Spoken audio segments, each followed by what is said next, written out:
Bonjour tout le monde et bienvenue dans mon garage pour le guide de l'auto. Alors, je réponds tout de suite à la question de la semaine dernière. Outre l'usine de General Motors de Boisbriand qui a assemblé la Camaro jusqu'à la fin de l'année 2002 et la Firebird, bien sûr, quels ont été les manufacturiers à assembler des voitures au Québec? Eh bien, on se souvient d'abord que c'est Hyundai qui, outre GM, a été le dernier constructeur à assembler des voitures dans une usine qui était établie à Bromont.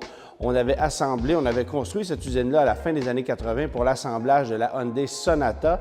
Et d'ailleurs, la police de Bromont utilisait des Hyundai Sonata en guise de voitures de patrouille. L'usine aura assemblé des voitures pendant un peu moins de 2 ans avant de fermer ses portes. Alors, un véritable fiasco commercial, vous l'aurez compris. Alors ça, c'est la dernière usine d'un autre constructeur que General Motors à avoir pris place chez nous au Québec. Et sinon, il faut reculer à la fin des années 70 pour assister à la fermeture de l'usine Renault qui était du côté de Mont-Saint-Bruno. Alors là, on a assemblé un paquet de modèles, la 30, la 18. On a assisté à sa fermeture à la fin des années 70. Après quoi, c'est Hyundai qui a été présent. Et l'usine de General Motors, pour sa part, avait ouvert ses portes à la fin des années 60 et a été en production jusqu'au début des années 2000, jusqu'à la fin de l'année 2002.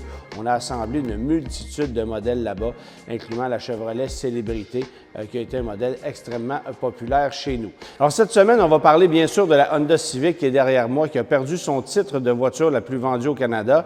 Mais je commence d'abord par parler des crédits gouvernementaux applicables pour les véhicules hybrides rechargeables. On sait que le gouvernement du Québec a récemment annoncé une diminution progressive des crédits applicables pour les véhicules électriques comme pour les véhicules hybrides rechargeables.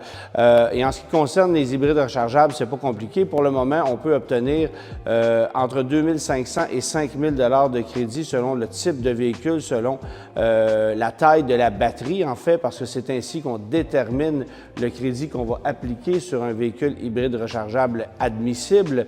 Mais ces crédits vont passer d'un maximum de 5 000 $ cette année en 2024 à 2 000 $ en 2025, à 1 000 $ en 2026 pour finalement être éliminé en 2027. Ça, c'est évidemment pour le marché du Québec. Du côté du fédéral, c'est le 16 avril prochain qu'on apprendra davantage sur le sujet, c'est-à-dire qu'on dévoilera le budget fédéral le 16 avril et on risque d'avoir des nouvelles face à ces crédits à ce moment-là. Est-ce que le gouvernement fédéral réduira lui aussi les crédits admissibles pour les véhicules électriques et hybrides rechargeables? C'est à voir, mais pour le moment, on sait que les hybrides rechargeables bénéficient d'un maximum de 5 000 $. C'est le cas pour le Toyota RAV4 Prime, c'est le cas pour le Mitsubishi Outlander PHEV notamment, et ça risque de faire mal à certains constructeurs justement de voir ces crédits diminuer, et je pense particulièrement à Mitsubishi qui a vendu beaucoup d'Outlander PHEV au Québec au cours de la dernière année, modèle qui avait été récemment renouvelé. C'est le meilleur vendeur du constructeur, c'est aussi le véhicule le plus coûteux, donc forcément le plus lucratif.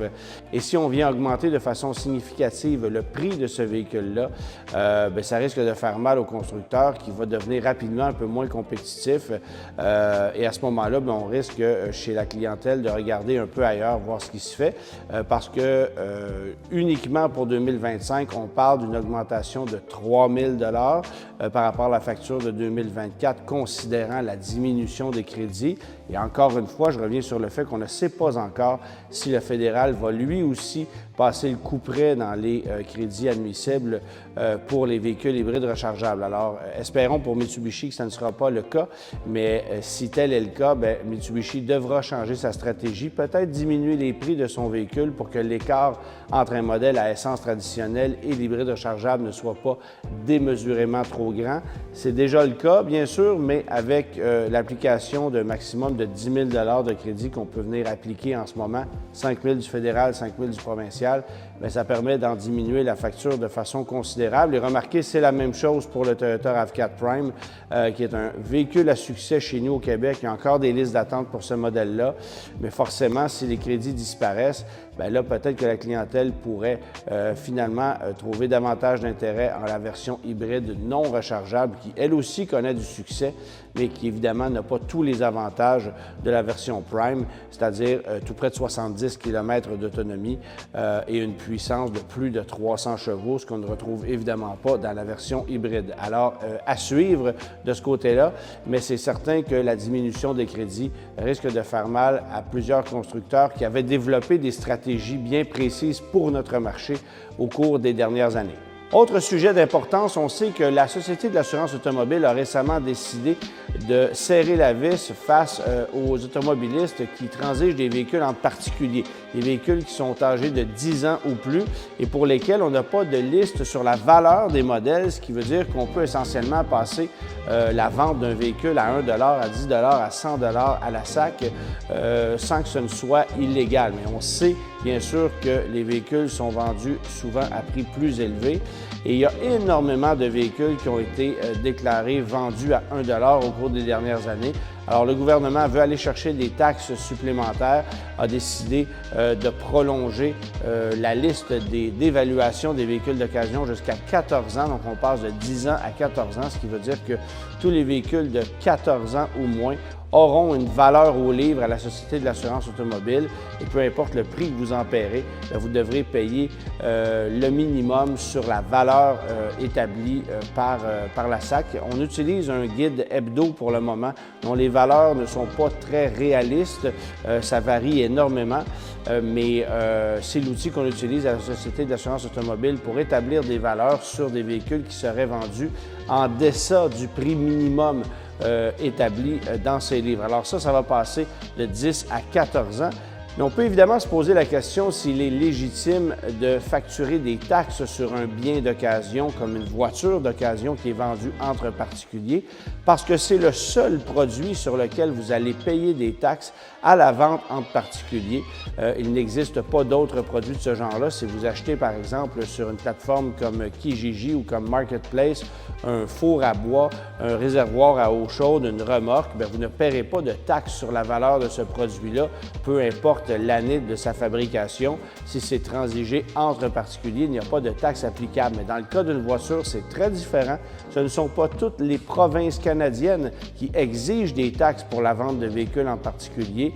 Et il y a plusieurs États aux États-Unis où il n'y a pas de taxes applicables pour les véhicules vendus entre particuliers non plus. Mais au Québec, évidemment qu'on va chercher des taxes. On va chercher des taxes où on peut, partout.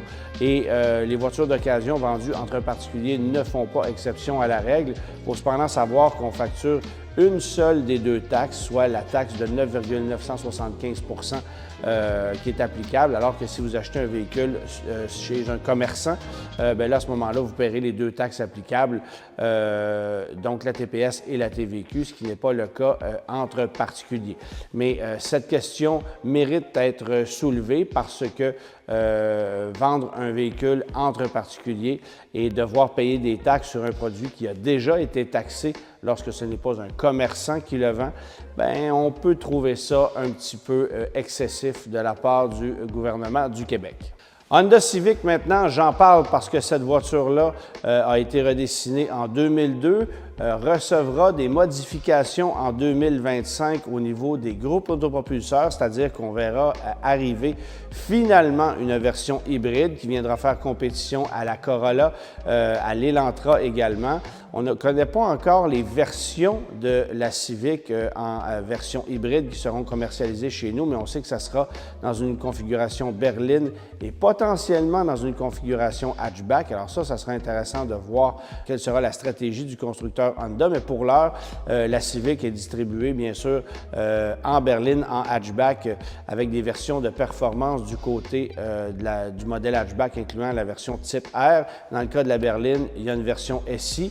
Très dommage qu'on ne propose pas une version SI hatchback à boîte manuelle. Je pense que ça aurait été une voiture très intéressante pour le type d'acheteur qui s'intéresse à une version un peu plus dynamique qu'un modèle régulier comme celui qui est derrière moi, en l'occurrence la version Touring, qui est le modèle le plus luxueux chez les berlines, mais qui n'a pas de prétention sportive particulièrement. La Civic, assemblée au Canada depuis 1990, a perdu récemment son titre de voiture la plus vendue au pays. C'est désormais la Corolla par quelques centaines d'unités qui est la plus vendue au pays, mais la Corolla a le mérite d'offrir une plus vaste gamme de modèles, des berlines, des modèles à haillons, des modèles à 4 roues motrices, des versions hybrides, des versions de performance lorsqu'il est question de la GR Corolla, par exemple. Alors, on a une gamme de modèles extrêmement variée chez Toyota et visiblement, ça a été payant pour le constructeur puisque dans un marché qui est en fort déclin, il faut le mentionner, le segment des voitures compactes est en déclin en ce moment, mais Toyota et Honda réussissent à continuer de vendre énormément de modèles, bien qu'Honda ait perdu beaucoup de parts de marché par rapport à ce qu'on avait dans le passé. Il faut dire que la majorité des clients ont transigé vers le CR-V. C'est aujourd'hui le CR-V qui est le plus populaire du côté du constructeur Honda. Mais la Civic demeure pour moi une voiture exceptionnelle, une voiture de grande qualité. C'est vrai que son prix a augmenté de façon significative. Vous allez payer 28 700 $ pour une Civic de base LXB sur enjoliveur de roues avec un équipement minimaliste. Et dans le cas de la version Touring qui est derrière moi, c'est 36 500 $ que coûte cette voiture-là, évidemment équipée du moteur 1,5 litres turbo qui fait 180 chevaux, alors que si vous optez pour une Civic LXB, EX ou Sport, qui sont les 3 autres variations dans les berlines à boîte CVT, mis à part le modèle manuel qui est la SI, bien, là, vous allez avoir un moteur 2 litres de 158 chevaux, celui qui est là depuis toujours et qui a fait ses preuves, une mécanique indestructible. Et la seule chose qu'on peut encore reprocher à la Civic, selon moi, avec moteur 1.5 turbo, c'est le manque de chauffage à l'intérieur. On est autour du point de congélation en ce moment à l'extérieur, au moment d'enregistrer.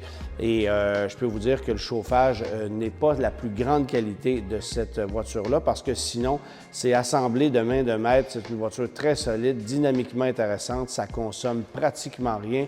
La moyenne est sous la barre des 7 litres au 100.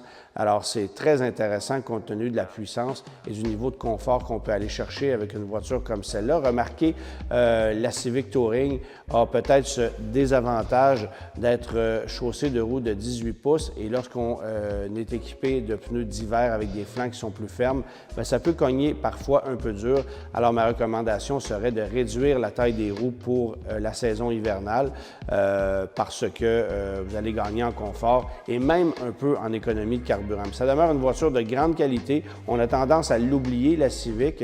On a tendance tout de suite à penser à des VUS, mais de plus en plus de gens auraient intérêt à cibler une voiture comme celle-là parce que le coût de possession à long terme est un des plus bas de toute l'industrie. Une Civic, ça conserve sa valeur. Ça coûte pratiquement rien en entretien, en réparation et les coûts d'assurance sont moindres en pourcentage que ce qu'ils ont déjà été, bien que la moyenne des coûts d'assurance en automobile augmente par les temps qui courent. Alors tout ça, c'est à considérer. Très hâte de voir la version hybride débarquer et très hâte de voir ce qu'on fera comme modification sur la berline SI qui, elle aussi, devrait recevoir quelques modifications pour 2025. Et je termine avec la question de la semaine. Alors, quelle a été la dernière voiture de la marque Oldsmobile à avoir été dotée d'un moteur à 8 cylindres? Réponse lors de notre prochaine vidéo.